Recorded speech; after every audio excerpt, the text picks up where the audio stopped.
মূল প্ৰসংগটোলৈ আহোঁ যে মোৰ ঘৰ নাজিৰা ONGC কলনীত মোৰ শাহু আৰু আমাৰ স্থায়ী ঘৰ বুলিয়ে ক'ব লাগিব আমি থাকোঁ আৰু গুৱাহাটীত আমি কৰ্মসূত্ৰে থাকোঁ সেয়া চবেই জানে কাৰণ আমি সংবাদ মাধ্যম বা ছ'চিয়েল মাধ্যম হওক বা মনোৰঞ্জন মাধ্যমৰ লগত জড়িত গতিকে আমাৰ ব্যক্তিগত জীৱনটোৰ বিষয়ে সকলোৱে জানে সেই সূত্ৰে গম পাই আমি কোন ক'ত কিয় কেনেকৈ থাকোঁ নাজিৰাত আজি 29 তাৰিখে মোৰ ঘৰৰ ভিতৰৰ পৰা কিছু পৰিমাণৰ সোণৰ গহনা অলংকাৰ মোৰ মানুহজনৰ আৰু মোৰ ছোৱালীজনীৰ লকাৰ ভাঙি চুৰে লৈ গ'ল সেয়া হৈছে আমাৰ জীৱনৰ ডাঙৰ ধুমুহা সেইখিনিক লৈ আচলতে আজিৰ লাইফটো নহয় আজিৰ এই লাইফটো আচলতে মোৰ কিছু খুব উজাৰিবৰ বাবে আৰু এই খুবখিনি কিন্তু মোৰ আপোনালোকৰ প্ৰতি কিয় জানেনে কাৰণ মই ক'ৰবাত এটা ভুল ধাৰণা লৈ লৈছিলোঁ যে আপোনালোকে মোক বহুত বেছি মৰম কৰে কিন্তু শিল্পী হলো বুলিয়ে মইতো নিজক শিল্পী বুলি নাভাবোৱেই কাৰণ এক্টিং কৰিলে নাচিলে গালেই শিল্পী নহয় কেতিয়াও কিন্তু এই আৰ্টিষ্ট হ'লেই অনবৰতে যে মানুহৰ টুলুঙা কথাৰ টুলুঙা ব্যৱহাৰৰ হাঁহিয়াতৰ পাত্ৰ হোৱা বা সহজভাৱে মানুহৰ আলোচনাৰ পাত্ৰ হৈ যাম সেয়া কিন্তু সদায় শুদ্ধ হ'ব তেনে নহয় আৰু কোনো মানুহে যে তাৰ প্ৰত্যুত্তৰ নিদিব সেয়াও নহয় প্ৰসংগটো কেনেকুৱা যে আজি ঘটনাটো ঘটাৰ লগে লগে কালি ৰাতি যেতিয়া আমাৰ এই ঘটনাটো ঘটিলে আমি এটা দিনৰ কাৰণে ঘৰত উপস্থিত নাছিলোঁ আৰু তেতিয়া সেই ঘটনাটো ঘটিলে আমি দুইজনটো গুৱাহাটীতে থাকোঁ ইয়াত মা থাকে বেলেগ মানুহৰ লগত আমাৰ পৰিয়ালৰ বেলেগ মানুহৰ লগত মা থাকে ইয়াত তো আমি ঘৰলৈ আহিছিলোঁ ঘৰলৈ আহি গম পালোঁ যে আমাৰ এটা দিনৰ ভিতৰত এইখিনি সা সম্পত্তি নোহোৱা হ'ল বেলেগ সা সম্পত্তি নোহোৱা নাই হোৱা অকল মোৰ লকাৰটোৰ পৰা মোৰ সোণৰ বস্তুখিনি লৈ গৈছে সোণৰ পৰিমাণখিনি অলপ বেছি আছিলে নৱবিবাহিতা বুলিয়ে কৈছোঁ আমাৰ বিয়া হোৱা 4 বছৰমান হৈছিলে গতিকে 4 বছৰৰ ভিতৰত আমি এপদকে গোটোৱা প্ৰতিটো সম্পত্তি সৰু ছোৱালীজনীৰ প্ৰতিটো সম্পত্তি সেই লকাৰতে থোৱা হৈছিলে এতিয়া কথা হ'ল সেইখিনি চুৰ হ'ল পুলিচে কৰিবলগীয়া কাম কৰি আছে আমি এটা কলনীত তত্ত্বাৱধানৰ ভিতৰত থাকোঁ নাজিৰা ONGC কলনী শব্দকেইটাই কিমান গধুৰ নহয়নে এখন কলনীৰ ভিতৰত থাকোঁ যেতিয়া সেই কলনীয়েও ডেফিনেটলি নিজৰ কৰিবলগীয়া কামখিনি কৰি আছে তাৰ পাছত ফেচবুক বিভিন্ন চেনেলৰ এই কমেণ্ট ছেকশ্যনত যিসকল মৰেল পুলিচ আহিছে আজি তেওঁলোকৰ কাৰণেহে মোৰ এই ফেচবুক লাইভটো ইউটিউব লাইভটো এনেকুৱা সময়ত মানসিকভাৱে যিকোনো ব্যক্তিয়ে ভাগি পৰে এজন পাব্লিক প্ৰফাইলত থকা মানুহে হওক একেবাৰে সাধাৰণ মানুহে হওক আপোনালোকৰ প্ৰথম ভুলটো মই ভাঙি দিব বিচাৰিছোঁ প্ৰথম সৰ্বসাধাৰণ লোকক মই উদ্দেশ্যি পোনপটীয়াকৈ কৈছোঁ প্ৰথম আপোনালোকৰ এই ভুলটো যে এক্টিং কৰা নাচা গানা কৰা প্ৰতিটো শিল্পীয়ে কোটিপতি নহয় তেওঁলোকে উৰাই পইচা নেপায় ইজি মানি নহয় তেওঁলোক নহয় যিটো আপোনালোকে ভাবে ইহঁতৰ টকা কোনে খায় গ'ল ভাল হ'ল 2টা বজালৈকে নাচি গাই ভৰিত দুখ পাই কষ্ট কৰি মা দেউতাক ঘৰত এৰি তেনেকৈ গোটোৱা পইচাৰে এপদকৈ কিনা বস্তু গতিকে প্ৰতিজন শিল্পীয়ে সুবিধাবাদী নহয় প্ৰতিজন শিল্পীয়ে অকল ইজি মানি নাপায় প্ৰতিজন শিল্পীৰে পৈতৃক সম্পত্তি নাথাকে প্ৰতিজন শিল্পীৰে ঘৰত ডাঙৰ ব্যৱসায় থকা ব্যাগুং মানে এটা বেকগ্ৰাউণ্ড নাথাকে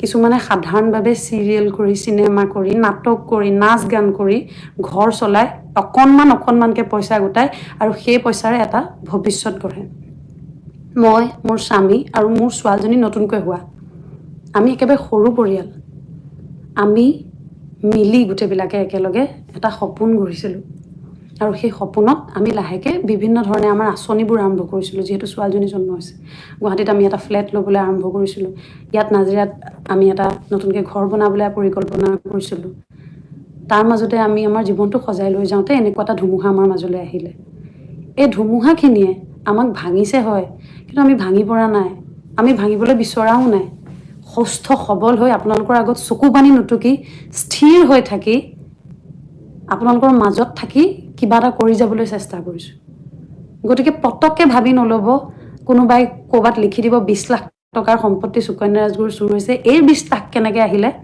এইনো ইমান কি কৰে সেইটো কেতিয়াও নহয় মোৰ সেই 20 লাখটো ঘটিবৰ কাৰণে মই কি কৰিবলগীয়া আছিলে কেৱল মই মোৰ মা দেউতা মোৰ স্বামী মোৰ লগত থকা মানুহখিনিয়ে জানে গতিকে অনুগ্ৰহ কৰি মোক সহানুভূতিৰে যদি আপোনালোকক সহায় কৰিব নোৱাৰে তেনেকুৱা ধৰণৰ কাম নকৰিব এক 2 নম্বৰ কথা, আজি এই গোটেই ঘটনাটো ঘটাৰ পিছত মোৰ ইউটিউব চেনেলটো এটা প্ৰশ্নবোধকত আহিছে।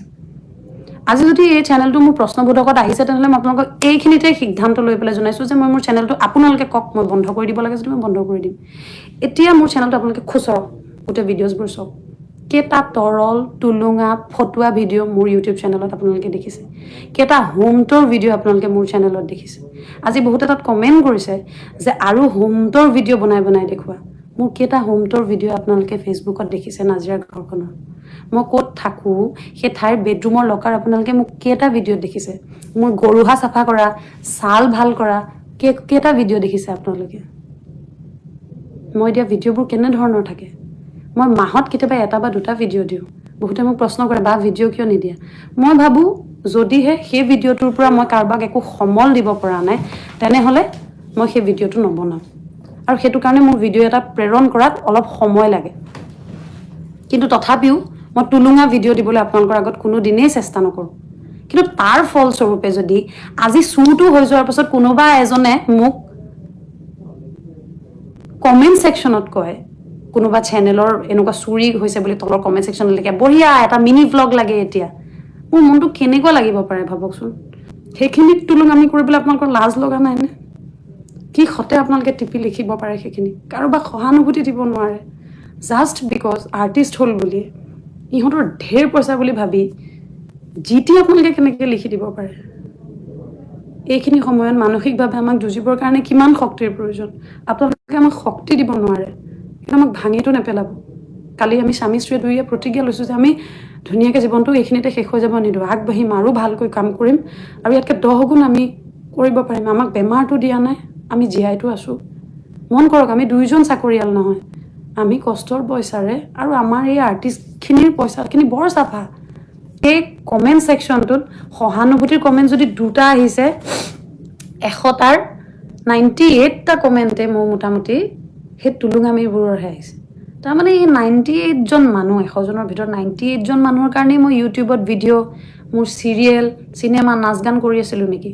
মইতো পেছাত এগৰাকী অভিনেত্ৰী নহ'বও পাৰিলোহেঁতেন, কাৰণ মোৰ মাষ্টাৰ ডিগ্ৰী আছিলে ইংলিছত, মোৰ দেউতা শিক্ষক, মইতো পঢ়া শুনাও কৰিব পাৰিলোহেঁতেন, চাকৰি এটাও কৰিব পাৰিলোহেঁতেন, শিল্পী সুলভ এটা মোৰ মন আছিলে, আপোনালোকৰ লগত মোৰ এটা আত্মীয়তা আছে। মই সেই বুলি ভাবিহে মই আপোনালোকৰ লগত এটা সম্পৰ্ক গঢ়িবৰ কাৰণে এই উদ্যোগটোৰ প্ৰতি আমাৰ মনবোৰ, শিল্পী মনবোৰ ঢাপলি মেলিলে। যদি আপোনালোকে আমাক এনেধৰণৰ ব্যৱহাৰ কৰে তেতিয়াহ'লে আমাৰ এইবোৰ কৰিবলৈ জানো মন থাকিব? কাইলৈ মই আকৌ বাৰু এটা ইউটিউবত ভিডিঅ' দিবলৈ মন যাবনে? এটা ইউটিউবত ভিডিঅ' কিয় বনালোতো স্পষ্টীকৰণ দিয়াৰ আচলতে কোনো প্ৰয়োজনেই নাই, কাৰণ চব আৰ্টিষ্টে আজিকালি ইউটিউবত ভিডিঅ' বনায়। তথাপিও মই ইউটিউবত মই কিয় ভিডিঅ' বনালোঁ সেয়াও আপোনালোকক ক'ম।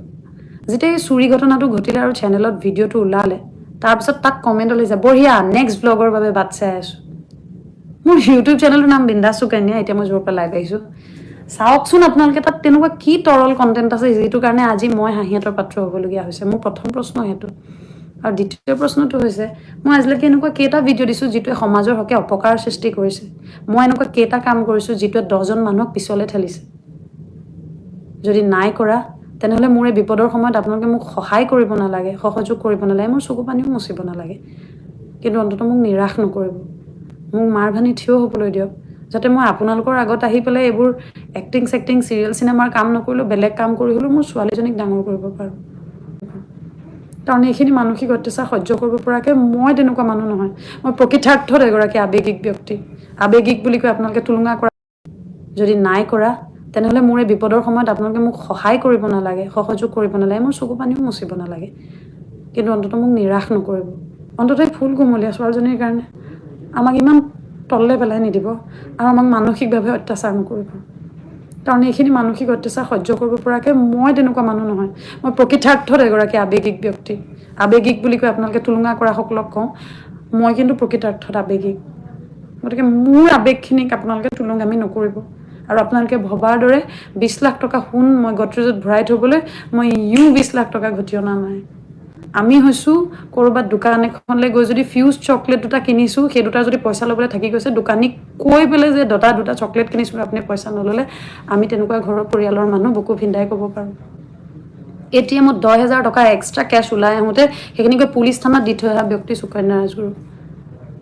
2 নম্বৰী আজিলৈকে ক'তো কৰি পোৱা নাই মোৰ দেউতাৰ দুৰাৰোগ্য ৰোগত ভুগি থাকোঁতে মই চেন্নাইত পেলাই থৈ মোৰ ছোৱালীজনী 5 মাহ হয় তেনেকৈ মই অস্তিত্ব চিৰিয়েল কৰিছোঁ কেৱল আৰু কেৱল আপোনালোকক ভাল পাওঁ কাৰণে তাৰপিছত যদি প্ৰতিদান হিচাপে আপোনালোকে মোৰ বিপদৰ সময়ত এনেকৈ তুলুঙামি কৰে তেতিয়াহ'লে মোৰ হয়তো জীয়াই থাকিবলৈ কষ্ট হ'ব এনেকুৱা ধৰণৰ অপকাৰ আমাক নকৰিব উপকাৰ কৰিব নালাগে আৰু এতিয়া যে মোক এনেকৈ দেখিছে নেভাবিব যে মই হাঁহি আপোনালোকক ভিডিঅ' নিদিম মই আপোনালোকক আকৌ ব্লগ দিম হাঁহিয়ে ব্লগ দিম কাৰণ মোৰ বিশ্বাস এই 98জন ডিছকাৰেজ কৰা মানুহৰ মাজত 2জন হ'লেও পজিটিভ মানুহ ওলাব যি মোক উঠি যাবলৈ সহায় কৰিব আৰু এনেকুৱা 20 লাখ কি 40 লাখ টকাৰ সোণ ঘটিবলৈ মোক আকৌ সহায় কৰিব সেই আশাৰে মই আপোনালোক সকলোকে এই ভিডিঅ'টোৰ পৰা বিদায় মাগিছোঁ আপোনালোক সকলোৱে মোক ফোন কৰি আছে মই কাৰো ফোন ধৰিব পৰা নাই প্লিজ বেয়া নাপাব এই মেছেজটো যিমান পাৰে সিমান শ্বেয়াৰ কৰক য'ত পাৰে যেনেকৈ পাৰে তেনেকৈ শ্বেয়াৰ কৰক অন্ততঃ এইখিনি সময়ত আমাৰ পৰিয়ালটোক মানসিকভাৱে অত্যাচাৰ নকৰিব আমাক জোকৰ নবনাব আমাক চাৰ্কাছৰ পুতলা নবনাব আমি কান্দিছোঁ আমাৰ চকু পানীখিনিক লৈ নাহাঁহিব